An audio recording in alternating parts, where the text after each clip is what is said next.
Oke, saya ulang ya. Assalamualaikum warahmatullahi wabarakatuh. Saat ini kita mencoba untuk masuk pada materi ketujuh ya, aspek sosial, budaya, ekonomi masyarakat pesisir ya, serta gambaran komunitas pesisir yang kita coba lihat, kaji sepintas saja, tidak terlalu panjang tentang masyarakat Bajo ya, karena ketika Anda sudah belajar tentang sumber daya, ketika Anda sudah belajar tentang topografi, ketika Anda sudah belajar tentang apa yang harus bisa didapatkan dari bagaimana lingkungan yang lalu, bagaimana lingkungan pesisir, bagaimana lingkungan laut, bagaimana supporting dia, bagaimana climate change yang berkaitan dengan sumber daya kita, bagaimana kemudian semua sumber daya itu diletakkan pada posisi untuk bisa mensupport kehidupan manusia dan bagaimana ketahanannya manusia itu kemudian bisa menjaga keberadaan dari sumber daya, kita mencoba melihat, Anda nanti sebagai calon-calon dokter itu mampu untuk melihat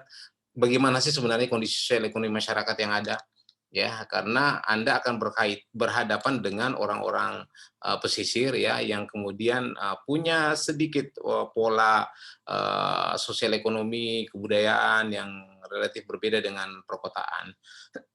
Dan kemudian anda harus paham tentang kehidupan mereka. Ya, Anda harus bisa melihat bahwa masyarakat pesisir itu, masyarakat nelayan itu bagaimana, ya, bagaimana kondisi keseharian mereka dan apa sebenarnya yang sangat berpengaruh dari kehidupan mereka untuk kemudian bisa melihat lebih jauh tingkah dan kehidupan serta budaya untuk Anda bisa lebih memahami ya. Kalau kita lihat kehidupan masyarakat pesisir itu memang ya wataknya keras karena pola kehidupannya itu tergantung pada alam, pada laut. Makanya misalnya suaranya keras-keras misalnya ya. Oke, Anda bisa melihat bahwa, sebagian besar ya, ya memang bukan semuanya, tapi sebagian besar, bahwa masyarakat pesisir itu ya kalau misalnya kita lihat di Indonesia, kan sebagian besar penduduk desanya itu bermukim di wilayah pinggir pantai ya. Saya sudah jelaskan apa itu yang lalu pesisir, apa itu pinggir pantai, apa itu. Kebanyakan sebagian besar mereka memanfaatkan sumber daya laut ya, sehingga memang punya watak yang sangat sangat tergantung dengan alam ya. Dan ya kalau kita lihat salah satunya pendapatannya itu memang sebagai nelayan sehari-harinya ya. Keseharian mereka sebagai nelayan kebanyakan. Walaupun memang ada sebagian juga yang melakukan budidaya ya, itu. Kemudian pendapatan mereka itu khususnya nelayan itu sangat tergantung pada musim tangkap. Misalnya kalau misalnya mereka menangkap ikan, ya misalnya ketika misalnya musim paceklik mereka susah menangkap ikan. Apalagi musim pancaroba yang anginnya cukup kuat, gelombangnya cukup tinggi, itu mereka agak agak kesulitan dalam menangkap ikan. Tetapi kemudian ketika misalnya musim puncak penangkapan, mereka akan kebanjiran ikan. Mereka akan mendapatkan banyak sekali sumber daya perikanan yang kemudian itu menjadi lahan dan menjadi sumber pendapatan utama mereka. Karena nelayan itu kan menangkap ikan sebenarnya utamanya. Walaupun memang ada beberapa yang seperti yang saya bilang tadi melakukan budidaya di pinggir laut misalnya budidaya kelautan. Ya, kemudian umumnya tingkat pendidikan masih rendah walaupun memang sampai saat ini mereka sudah mengikuti program-program pendidikan yang ada. Kalau misalnya yang tinggal memang orang darat ya sudah tidak terlalu masalah sebenarnya. Tapi kalau misalnya yang sebagian besar sebagai nelayan itu beberapa daerah-daerah memang tingkat pendidikan mereka masih sangat rendah dan memang ada beberapa walaupun tidak semua ya walaupun tidak semua dan memang ekonominya mereka itu masih kayak tukar menukar misalnya kebanyakan tapi ini sebenarnya hanya pada daerah-daerah yang relatif lebih pedalaman ya.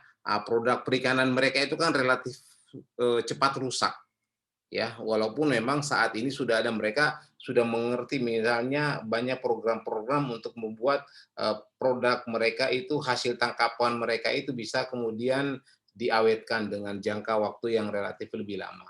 Mereka bisa membuat ikan lebih tahan lama misalnya dengan sentuhan teknologi dan sentuhan-sentuhan yang kemudian itu bisa memberikan mereka komoditas mereka lebih terjaga ya. Dan umumnya masyarakat pesisir itu atau yang tinggal di pedalaman di, eee, laut itu mereka konsumtif deh. Ya, pola hidup konsumtif yang dikembangkan oleh mereka memang karena mereka ketika dapat ikan, jual, atau misalnya ketika dapat ikan, makan, kebanyakan jual sih sebenarnya, ya kemudian ya sudah selesai dihabiskan itu hari itu juga. Nanti besoklah, urusan besok besok, ya.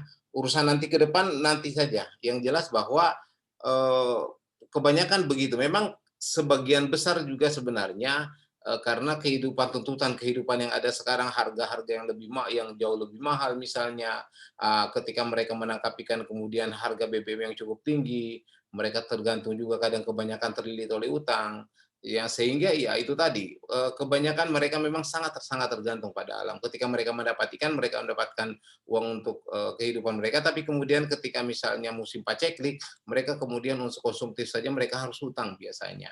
Jadi, Anda bisa harus mengerti sebenarnya kehidupan nelayan pada daerah-daerah terpencil, kalau daerah-daerah dekat perkotaan, di samping mereka tidak terlalu misalnya, ketika misalnya musim paceklik, mereka bisa melakukan aktivitas, yang lain.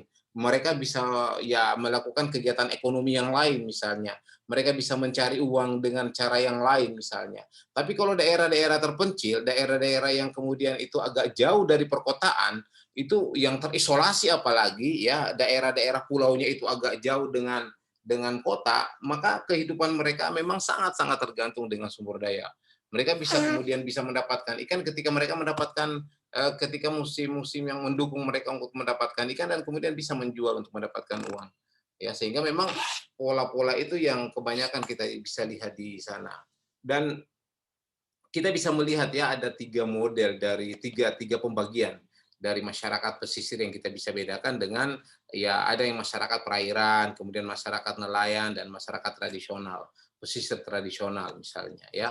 Kalau masyarakat perairan itu kan hidup dengan sumber daya perairan dan kemudian terasing berpindah-pindah tempat tergolong pada elagitas egalator sebenarnya ya. Kemudian kalau kita lihat modelnya itu sama dan sederajat. Jadi mereka ya namanya juga komoditas yang misalnya hanya dipimpin oleh kepala desa dan kemudian mereka ini apa ya setaraf misalnya mereka karena memang rata-rata keluarga ya dan memang ya kebanyakan mereka hidup mengelompok ya ekonominya menyediakan berusaha untuk menyediakan kebutuhan sendiri subsisten ya. Subsistem ini kemudian mereka mencoba untuk mendapatkan kebutuhannya itu dengan upaya sendiri, misalnya tadi menangkap ikan sendiri, kemudian ya kehidupan membiayai kehidupan sendiri yang ada, ya. Dan masyarakat nelayan itu bermukim secara tetap. Ada yang kalau kita bisa lihat yang kedua itu masyarakat nelayan itu bermukim tetap di darat misalnya ya, karena mereka membutuhkan tempat untuk, ya menyimpan alat-alat penangkapan mereka ya dan, mereka lebih terbuka, lebih lebih mudah berhubungan gitu. Sistem ekonominya dia karena dia menangkap ikan dia lebih kepada pola perdagangan. Jadi mereka menjual ikan, mendapatkan hasil tangkapan kemudian menjual, itu yang ada, apa namanya, untuk, masyarakat gelungkuk dari masyarakat nelayan ini. Atau yang ketiga masyarakat pesisir tradisional, itu berdiam di pinggir laut, mereka, sedikit sekali yang menggunakan, menggantungkan dirinya di laut. Mereka memang, apa ya, mereka pesisir tapi, tidak terlalu tergantung pada lautan, karena memang keterampilan mereka tidak terlalu banyak di lautan, ya. Berdiam dekat pesisir, tapi kemudian sesekali, sedikit sekali kemudian yang menggantungkan dirinya pada lautan. Lebih banyak mereka sebagai petani, sebagai pemburu, sebagai berkebun misalnya. Pengetahuannya memang ya lebih banyak dari pengetahuan tentang lautan. Jadi untuk bertani, untuk berkebun, kadang mereka menanam kelapa misalnya, kemudian atau menanam berbagai macam komoditas-komoditas ya, itu mereka memang dikategorikan sebagai masyarakat pesisir tradisional dan bukan termasuk masyarakat perairan atau masyarakat nelayan misalnya ya. Dan ini banyak kita jumpai di Sulawesi Tenggara deh ya, ada beberapa daerah-daerah Sulawesi Tenggara itu yang walaupun mereka tinggal di daerah pesisir, tapi mereka tidak terlalu paham tentang lautan. Mereka malah membeli ikan lagi malah ya itu. Jadi memang ini ada ya, ini ada memang masyarakat para ahli mencoba untuk membandingkan atau mencoba menggolongkan penggolongan ini untuk bisa melihat bagaimana sebenarnya pembagian dari masyarakat pesisir itu tadi, ya. Kalau kita lihat lagi tentang nelayan, nelayan itu ada 3, ada 4, ya, ada 4 nelayan yang dikelompokkan untuk bisa apa namanya, menggolongkan nelayan itu sendiri. Anda nanti kalau bertugas pada daerah-daerah pesisir yang kemudian banyak nelayannya, itu Anda akan melihat bahwa nelayan itu sebenarnya tidak homogen. Mereka dikelompok-kelompokkan ke dalam untuk tatanan sosialnya deh ya, itu dikelompokkan ke dalam beberapa kelompok umumnya yang para ahli mengatakan bahwa ya secara teoritis mereka ada 4 ya. Ada yang subsistem yang tadi saya sudah jelaskan, nelayan yang menangkap ikan hanya untuk kebutuhan sendiri. Jadi ya kebutuhan sendiri mereka untuk menangkap ikan untuk makan kesehari-harian. Ya misalnya kalau mereka butuh barang yang lainnya mereka nangkap kemudian jual kemudian untuk di apa namanya mendapatkan uang untuk kebutuhan sendiri. Jadi itu yang kemudian menjadi penciri mereka biasanya memang nelayan-nelayan ini hidup dengan alat penangkapan tradisional, ya, nelayan alat penangkapan tradisional. Kalau misalnya ada yang nelayan asli, ya, sama dengan nelayan subsistem, cuman mereka melakukan kegiatan ekonomi. Jadi kalau nelayan asli itu juga hasil tangkapan mereka sebagian dijual, ya, hasil sebagian dijual. Jadi ini disebut dengan nelayan betul-betul. Jadi mereka menangkap ikan, ya, mereka menangkap ikan dan kemudian menjual hasil tangkapannya untuk kebutuhan sehari-harinya. Ya, ada juga memang yang dia konsumsi tapi kemudian mereka menjual sebagian. Ini sama. Kalau misalnya yang pertama tadi subsistem sebenarnya menangkap ikan hanya kebutuhan sendiri, ya. Ya biasanya memang ada di mana bedanya sebenarnya? Bedanya itu karena ya kalau misalnya nelayan asli ini eh, mereka menangkap ikan tujuannya untuk dijual. Gitu. Mereka menangkap ikan tujuannya untuk dijual. Yang berikutnya adalah nelayan rekreasi. Ya namanya juga nelayan melakukan kegiatan hanya untuk happy saja, hanya untuk kesenangan, hanya untuk ya olahraga, kesenangan, ya itu. Kemudian ada nelayan komersial. Komersial ini biasanya mereka sudah menggunakan alat yang lebih baik, lebih modern, ya itu yang disebut dengan nelayan komersial. Mereka sudah harus memperhitungkan usaha, ya misalnya mereka ada pekerja mereka misalnya ada kapal dan ada yang bekerja di sana jadi mereka apa namanya membeli ada modal usaha kemudian mereka apa ya mereka ada kapal mereka kemudian ada mesin malah ada alat tangkap ada yang bekerja di sana ya itu jadi mereka lebih kepada bagaimana mengembangkan bisnis perikanan penangkapan itu sendiri ya bisnis penangkapan jadi mereka sudah mencoba untuk menggunakan tenaga kerja ya dan ini memang ada di beberapa nelayan kelompok nelayan tradisional komersil itu sendiri ya kemudian kalau kita bisa lagi lihat sebenarnya dari masyarakat pesisir itu ya ada yang juga di samping nelayan itu tadi ada juga petambak deh ya ada petambak ada pembudidaya ada juga yang tidak petambak, tidak budidaya, tapi ya itu mengembangkan hasil laut. Jadi mereka pedagang. Mereka berdagang, jadi dia tidak budidaya, dia tidak nelayan, tapi mereka menjual. Pekerjaan mereka memang menunggu produksi hasil tangkapan dari nelayan atau pembudidaya panennya, dan kemudian mereka jual. Ya, mereka jual. Dan ini yang kemudian di apa ya kita sering dapatkan ya kalau misalnya di kita apa ya apa lele atau apa yang kemudian itu mereka memang tujuan mereka untuk melakukan apa ya spesifikasinya lah untuk kemudian mengumpulkan ikan-ikan hasil tangkapan dan kemudian mereka yang menjual. Walaupun memang kadang kita dapat beberapa nelayan yang menjual langsung ke pasar, ya menjual langsung ke pasar. Oke. Kemudian kita sudah mencoba untuk melihat tipe masyarakat. Ya, ada masyarakat bagaimana masyarakat nelayan itu sendiri, bagaimana tipe penggolongannya. Sekarang kita coba melihat sebenarnya desa-desa yang ada di daerah pesisir. Ini sebagai bekal Anda untuk kemudian bisa ya kalau misalnya Anda setelah lulus nanti misalnya tiba-tiba ditempatkan pada beberapa daerah-daerah desa pesisir, Anda bisa melihatlah bahwa sebenarnya desa-desa pesisir itu kan dibagi atas beberapa tipe atau beberapa jenis dari desa pesisir itu sendiri, ya. ada yang kemudian desa pesisir yang tipenya itu adalah kalau kita bisa lihat itu tipe bahan makanan, yaitu desa-desa yang sebagian besar penduduknya itu bermata pencarian seperti petani. Ya, mereka memang ya memang mereka tinggal di pesisir deh, tapi ya kehidupan mereka untuk bercocok tanam seperti padi misalnya ya. Kemudian ada yang disebut dengan desa pesisir tipe tanaman industri. Jadi desa-desa yang sebagian besar penduduknya itu bermata pencarian sebagai petani tanaman industri. Tanaman industri ini kan ya ada beberapa yang sama dengan rumput laut, tanaman industri itu. Mereka budidaya rumput laut, tanaman industri.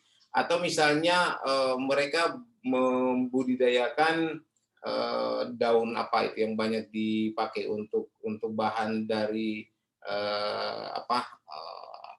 ada bahan dasar parfum, kemudian minyak asiria. Itu yang kemudian ada beberapa di desa pesisir mereka melakukan itu ya. Kemudian juga ada tipe dari masyarakat desa pesisir itu yang disebut dengan tipe nelayan atau empang ya. Maksudnya kalau nelayan ini memang sebagian desa-desa itu penduduknya bermata pencarian sebagai nelayan atau sebagai petambak dan pembudidaya perairan. Jadi mereka fokus pada produk perikanan. Mereka melakukan budidaya atau mereka menangkap ikan. Jadi desa-desa yang kemudian memang khusus untuk desa nelayan atau desa petambak atau pembudidaya ya. Kemudian ada juga desa pesisir sebagai desa niaga atau desa transportasi. Jadi mereka tidak mengembangkan usaha untuk menangkap ikan, tapi kemudian mereka itu sebagai mungkin karena daerahnya merupakan alur transportasi sehingga mereka memang mengembangkan itu transportasi. Ada beberapa daerah di Sulawesi Tenggara yang kemudian memang masyarakatnya itu mengembangkan pola-pola nelayan, yang bukan nelayan, sampan mereka itu dipakai untuk transportasi tradisional misalnya, ya.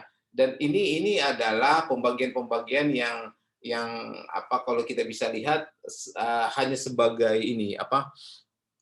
pembagian secara teoritis sebenarnya, walaupun memang kadang kita dapat atau sering kita dapat itu mix, ya mix. Artinya dalam satu desa itu kompleks, di sana ada ya ada yang budidaya, ada yang kemudian juga sebagian masyarakatnya menggunakan alatnya sebagai transportasi ya, atau misalnya ada sebagian yang memang ada nelayan, ada juga yang bercocok tanam untuk tanaman industri. Jadi tipe ini tidak monoton, bahkan jarang kita dapatkan satu desa yang monoton pada satu aktivitas tipe jenisnya. Malah ada beberapa yang mix, malah dia mix itu ada desa yang kemudian bukan hanya transportasi, malah mereka juga sebagai nelayan. Bukan hanya nelayan misalnya, malah mereka sebagai tipe desa yang digunakan lahannya sebagai tanaman industri. Sebagian berkebun misalnya, ada yang coklat, ada yang kopi misalnya. Itu walaupun mereka daerah pesisir, ada beberapa yang memang hidup daerah pesisir tapi kemudian mengembangkan. Atau misalnya ada yang jeruk misalnya. Ada beberapa jeruk itu khas daerah-daerah pesisir baru tumbuh subur dengan baik. Itu yang banyak di beberapa daerah-daerah seperti di Siompu misalnya, atau kita bisa lihat beberapa daerah-daerah desa malah di zaman sekarang ini ada yang disebut dengan ya desanya itu adalah desa industri, malah desa industrinya itu adalah industri nikel, malah ada di beberapa daerah-daerah Sulawesi Tenggara pinggir lautnya desa-desanya itu digunakan sebagai industri misalnya ya, malah untuk menambang daerah pertambangan misalnya, digunakan untuk tambang nikel misalnya. Di Bombana ada beberapa desa yang sebagai desa tambang emas ya, itu yang kemudian memang berkembang karena keberadaan potensi dari desa itu sendiri. Kalau potensinya sebagai desa penelayan, ya berarti masyarakatnya memang lihai menangkap ikan.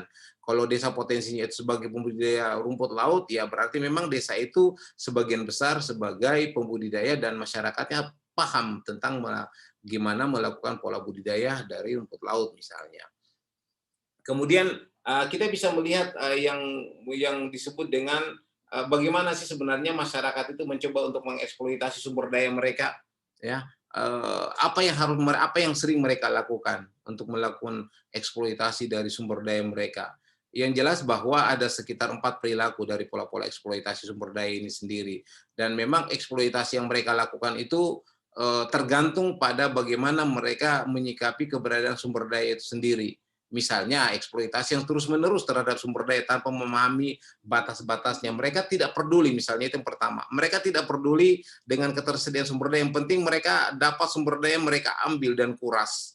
Nah, itu yang kadang sedikit memprihatinkan, karena mereka tidak pernah berpikir bahwa sumber daya itu bisa dijaga.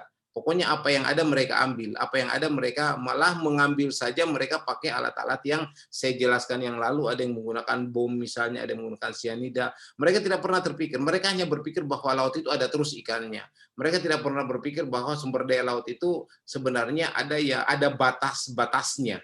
Ya, mereka tidak berpikir ke sana. Mereka hanya berusaha untuk mengambil sumber daya, tapi kemudian tidak berpikir tentang kesinambungan sumber daya itu sendiri. Ya, ada kemudian eksploit sumber daya itu dengan memang merusak ekosistem pesisir dan laut. Dia malah ada beberapa yang menambang hutan bakau, kemudian bisa mengambil batu-batu karang misalnya, ada yang mengambil pasir laut misalnya. Jadi mereka eksploitasi itu ya itu tadi dengan merusak, ya merusak. Kalau tadi misalnya tidak memahami batas-batas itu, mereka pokoknya mengambil semau mereka. Kemudian yang kedua ada yang disebut dengan pola eksploitasi itu dengan merusak. Walaupun sedikit diambil tapi yang dirusak sumber dayanya. Itu kayak mengebom. Mengebom itu kan diambil beberapa yang dia dapat di daerah-daerah dekat mereka, tapi kemudian hancur sumber daya yang dia di sekitarnya. Ya, itu. Kemudian memang ini eksploitasi yang perikanan dengan merusak.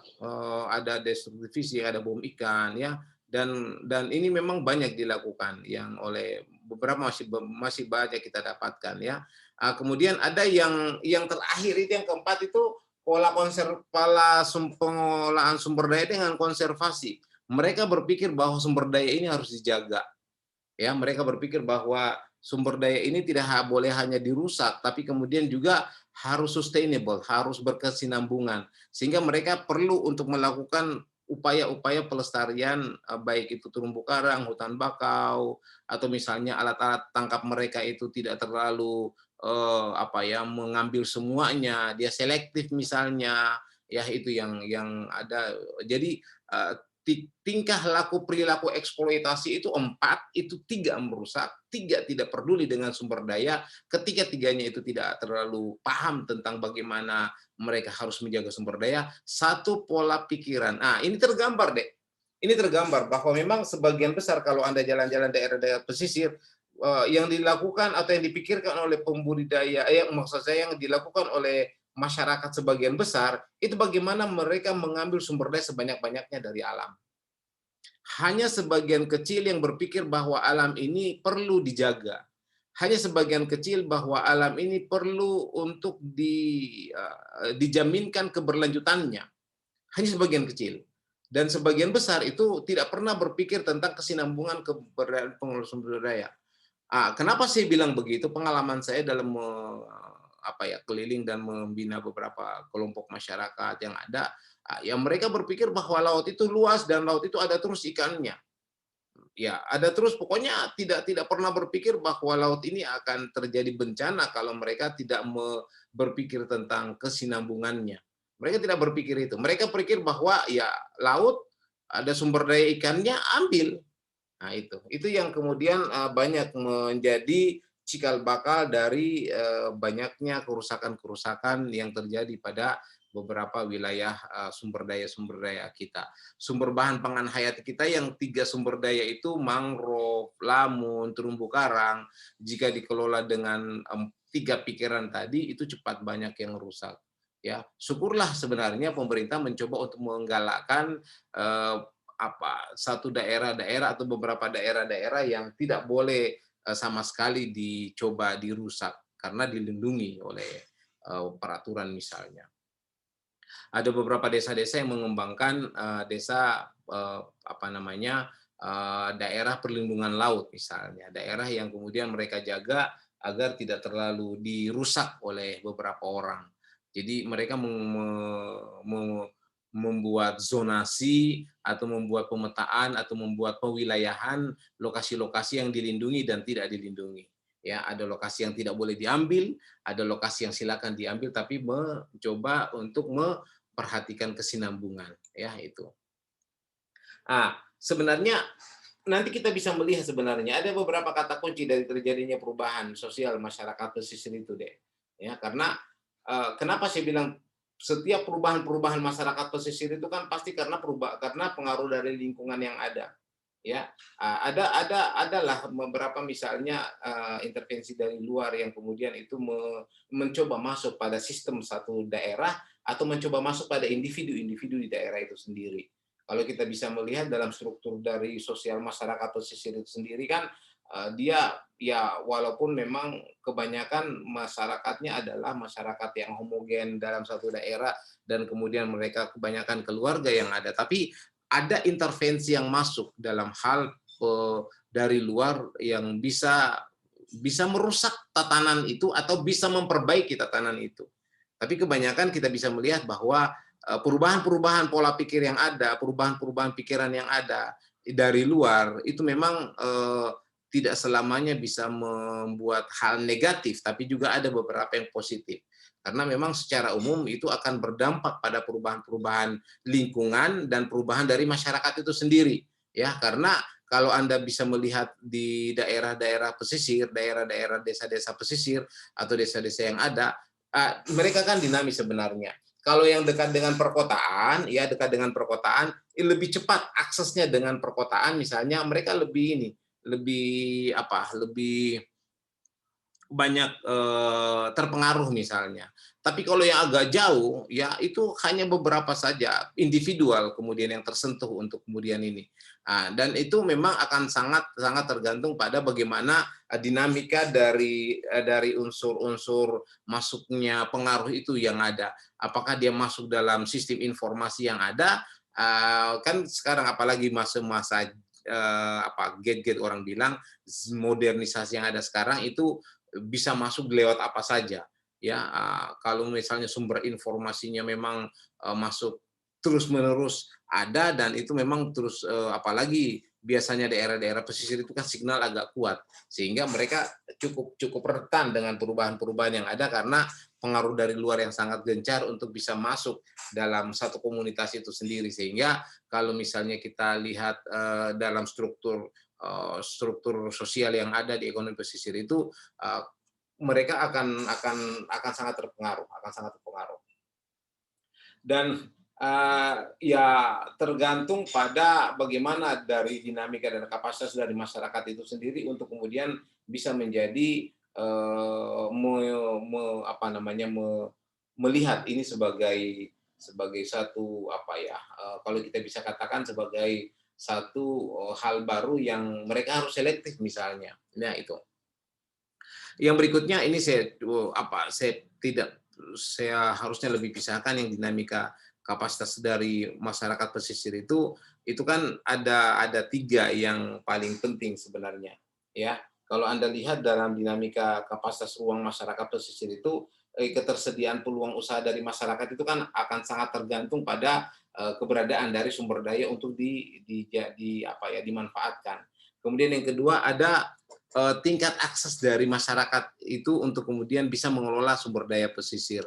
Dan yang ketiga adalah konstruksi dari masyarakat untuk bisa melihat bahwa itu merupakan satu peluang untuk maju atau itu satu peluang untuk kemudian bisa menguatkan kelompok-kelompok itu ya. Karena penguatan kelompok itu sangat penting untuk kemudian bisa memperkuat lokasi atau daerah itu sendiri ya. Ini adalah kondisi umum yang kemudian secara tidak langsung sebenarnya mempengaruhi. Jadi perubahan-perubahan tadi juga bisa menjadikan desa-desa pesisir atau desa-desa nelayan itu sendiri itu terbagi dalam beberapa kelompok-kelompok yang kemudian ada yang bisa membuat kondisi-kondisi yang bisa timbul karena eh, pengaruh dari luar itu sendiri sebenarnya. Tetapi kemudian di internal dari nelayan-nelayan dari masyarakat itu sendiri juga ada, ya juga ada. Karena ketika misalnya satu contoh misalnya ada satu masyarakat yang terjaga dengan kekompakan yang ada, tapi itu bisa dirusak dengan konflik-konflik yang muncul ketika dipengaruhi oleh intervensi dari orang-orang luar untuk mengambil sumber daya mereka. Anda pernah mungkin mendengar beberapa kasus-kasus perselisihan antara masyarakat lokal dengan masyarakat pendatang, ya. Anda mungkin pernah dengar itu. Saya kira ini sering terjadi pada beberapa daerah-daerah pesisir, khususnya daerah-daerah pesisir yang punya sumber daya, tapi kemudian sumber dayanya itu juga diganggu oleh orang luar. Ya, diganggu oleh orang luar. Karena kondisi ini bisa terjadi, ya. Mereka akan melihat bahwa ada satu desa misalnya yang sumber dayanya banyak, dan kemudian mereka masuk ke dalam sebagai orang-orang yang ingin juga mengeksploitasi sumber daya di sana, sehingga terjadi friksi, terjadi ketegangan. Bagaimana umumnya sebenarnya ini daerah-daerah yang khususnya daerah-daerah nelayan, masyarakatnya menggunakan alat tradisional, sementara orang yang datang itu menggunakan alat yang sedikit modern, yang lokal menggunakan pancing, yang pendatang itu menggunakan jaring, apalagi misalnya jaring troll misalnya, atau jaring jaring yang sekali lingkar itu banyak sekali ikan yang bisa diambil. Ini bisa berdampak luar biasa bagi masyarakat. Ini kondisi-kondisi ekstrim yang kemudian secara langsung itu bisa memicu memicu memicu konflik misalnya. Tapi ada juga sebenarnya kondisi-kondisi umum yang secara tidak langsung dapat mempengaruhi konflik, ya. Misalnya yang kalau tadi saya bilang langsung, yang ini adalah tidak langsung. Misalnya ada kelangkaan dari sumber daya itu. Misalnya sumber daya semakin kurang, ya, dan khususnya memang itu di perairan pantai eh, ketika misalnya terumbu karang dirusak, ikan-ikan sudah mulai kurang, atau misalnya banyak usaha penangkapan, ada overfishing, ya eksploitasi yang berlebihan, ikan-ikan mulai berkurang. Atau misalnya ada kerusakan hutan bakau, ikan-ikan yang ada berbuaya di sana sudah mulai berkurang.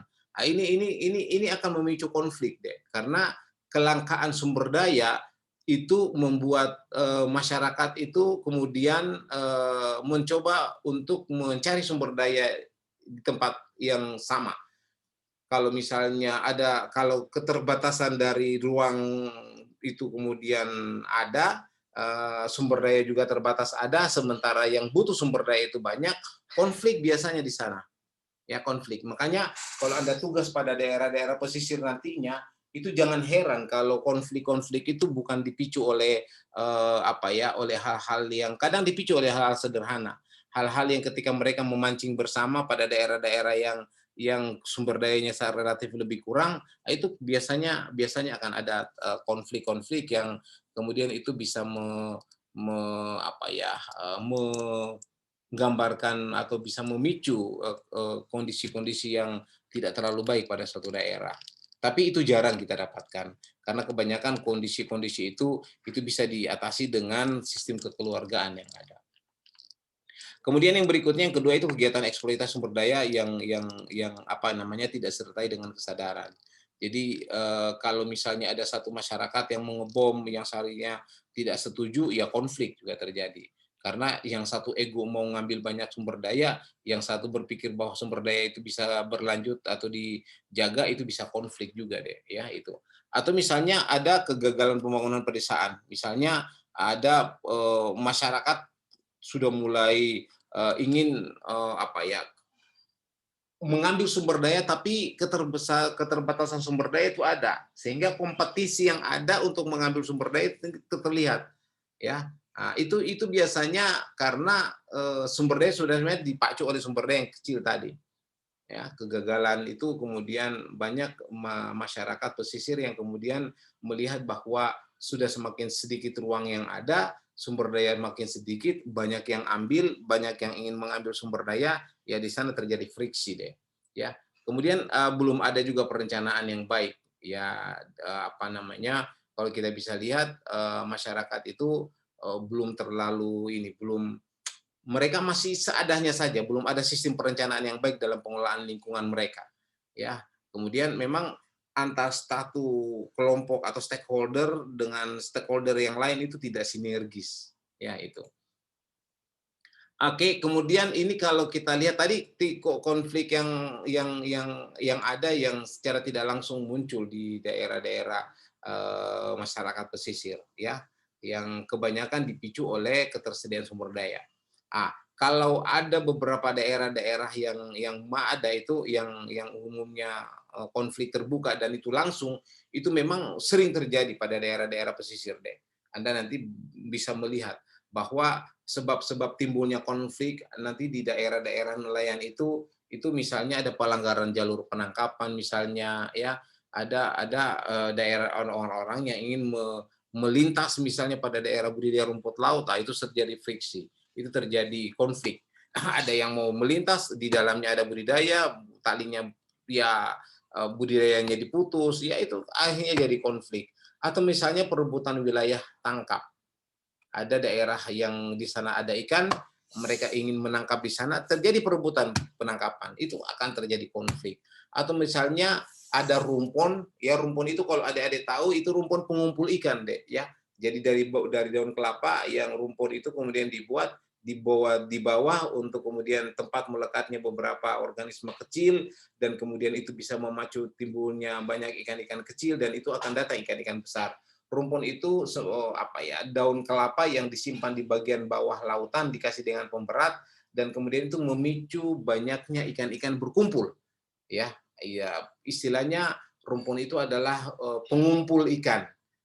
Kalau perebutan lokasi rumpun ini yang sering terjadi konflik ya, terjadi konflik. Ada yang ingin memasang di satu titik sementara yang satu juga memasang di titik yang sama, itu konflik bisa terjadi ya, perebutan lokasi rumpun misalnya ya itu, atau pengoperasian alat tangkap yang tingkat kualitasnya berbeda misalnya di antara dua kelompok, ada yang satunya pemancing, yang satunya jaring, yang seperti yang saya jelaskan tadi, itu kemudian terjadinya konflik. Atau ada pengoperasian alat tangkap yang merusak kelestarian sumber daya dan ini tidak disenangi oleh daerah-daerah atau desa yang masyarakat yang lainnya, ini akan terjadi konflik.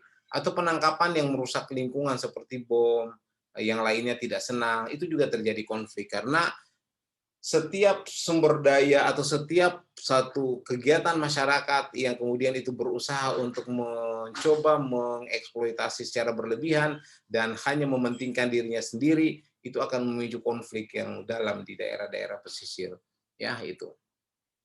Yang berikutnya kita coba lihat bagaimana masyarakat Bajo yang kemudian itu khas siapa tahu di antara kalian ada yang ditugaskan untuk jadi tenaga dokter di daerah daerah Bajo misalnya. Anda harus paham bagaimana tipikalnya karena ya di antara kalian seratusan lebih ini kan pasti tidak mungkin semuanya mau ada di daerah perkotaan. Ada satu dua lah di antara kalian yang kemudian dititip untuk menjadi dokter pada daerah-daerah Bajo, ya, daerah-daerah suku Bajo misalnya. Anda harus bisa paham masyarakatnya, ya. Masyarakat Bajo itu kan masyarakat yang sebenarnya dia berpindah-pindah, tapi sudah sebagian besar itu hidupnya sudah berdomisili pada satu lokasi. Mereka tidak pindah-pindah lagi, oh ya.